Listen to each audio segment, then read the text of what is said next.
आज बात एक ऐसी पुरातात्विक खोज की जो इतिहास को बदलने का दम रखती है। हाल ही में कुछ ऐसे शिलालेख मिले हैं जिन्होंने प्राचीन इतिहास पर ही सवाल खड़े कर दिए हैं। जरा सोचिए, ये लिखावट अपने घर दक्षिण भारत से 5000 किलोमीटर दूर पाई गई। और ये मिस्र में कहीं और नहीं बल्कि मशहूर राजाओं की घाटी में मिली। वही जगह जहां तूतनखामून जैसे महान शासकों को दफनाया गया था। तो सवाल ये है कि आखिर उन शिलालेखों में लिखा क्या था और लिखा किसने था। पता चला कि ये लिपि तमिल ब्राह्मी है, जो पुरानी ब्राह्मी लिपि से ही निकली थी। ये लिपि करीब 600 साल तक प्राचीन तमिल इलाके में इस्तेमाल होती थी। पर यह सिर्फ कोई लिपि नहीं थी, इसमें एक नाम था जो बार बार लिखा मिला।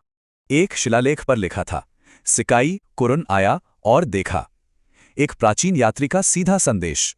मतलब ये उस जमाने की टूरिस्ट ग्राफिटी जैसा था, अपनी मौजूदगी का एक पक्का निशान। लेकिन सबसे बड़ा सवाल तो यही है कि दक्षिण भारत का कोई यात्री वहां पहुंचा कैसे? इसका जवाब छिपा है एक बहुत बड़े समुद्री व्यापार नेटवर्क में। उस वक्त रोम का मिस्र पर कब्जा था। दक्षिण भारत से मसाले और कीमती पत्थर जाते थे और बदले में सोना और शराब जैसी चीजें आती थीं। और ये लंबी यात्राएं मुमकिन होती थीं मानसूनी हवाओं की मदद से। तो आखिर ये एक छोटी सी खोज इतिहास के बारे में हमारी सोच को कैसे बदल देती है? पहले लगता था कि भारतीय व्यापारी सिर्फ समुद्री तटों तक ही आते थे, पर यह सबूत कुछ और ही कहता है।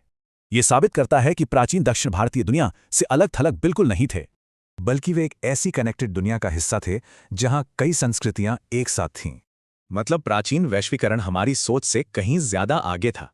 सोचने वाली बात है कि और कितने ऐसे प्राचीन कनेक्शन हैं जो खोजे जाने का इंतजार कर रहे हैं।